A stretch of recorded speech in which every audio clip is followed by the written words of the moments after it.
ഹരേ കൃഷ്ണ. ശ്രീമദ് ഭഗവത്ഗീത അധ്യായം 2 സാഖ്യയോഗം ശ്ലോകം 22. വാസാംസി ജീർണാനി യഥാ വിഹായ നവാനി ഗൃഹ്ണാതി നരോപരാണി തദാ ശരീരാണി വിഹായ ജീർണാ അന്യാനി സംയാതി നവാനി ദേഹി. വാസാംസി ജീർണാനി യഥാ വിഹായ നവാനി ഗൃഹ്ണാതി നരോപരാണി തദാ ശരീരാണി വിഹായ ജീർണാത് അന്യാനി സംയാതി നവാനി ദേഹി. ഭഗവാൻ പറയുകയാണ്, കീറിപ്പറിഞ്ഞ പഴയ വസ്ത്രങ്ങൾ ഉപേക്ഷിച്ച് നാം പുതിയ വസ്ത്രങ്ങൾ ധരിക്കുന്നത് പോലെ ആത്മാവ് ജീർണിച്ച ശരീരങ്ങളെ വെടിഞ്ഞിട്ട് പുതിയ ശരീരങ്ങൾ സ്വീകരിക്കുന്നു എന്നും. കീറിയ വസ്ത്രങ്ങൾ ഉപേക്ഷിക്കുമ്പോൾ പുതിയവ സ്വീകരിക്കുന്നത് കൊണ്ട് നമുക്ക് നഷ്ടബോധമുണ്ടാകുന്നില്ല. വസ്ത്രം എത്ര വില പിടിച്ചതായാലും ദീർഘകാലത്തെ ഉപയോഗം കൊണ്ട് ജീർണിക്കും. ശരീരവും എത്രയൊക്കെ പരിചരണങ്ങൾ നൽകിയാലും കാലക്രമത്തിൽ ജരാബാധിതമാകും. അങ്ങനെയുള്ള ശരീരം ഉപേക്ഷിച്ച് മറ്റൊരു ശരീരം സ്വീകരിക്കാൻ ജീവാത്മാവിന് പരമാത്മാവിന്റെ സഹായം ലഭിക്കുന്നു.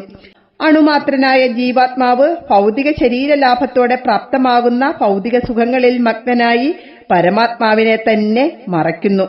അതിന്റെ ഫലമായി സ്വീകരിച്ചു കഴിഞ്ഞ ശരീരത്തിന്റെ നേർക്ക് അമിതമായ മമതയുണ്ടാകുന്നു. അതു മരണഭയത്തിന് കാരണമായി തീരുന്നു.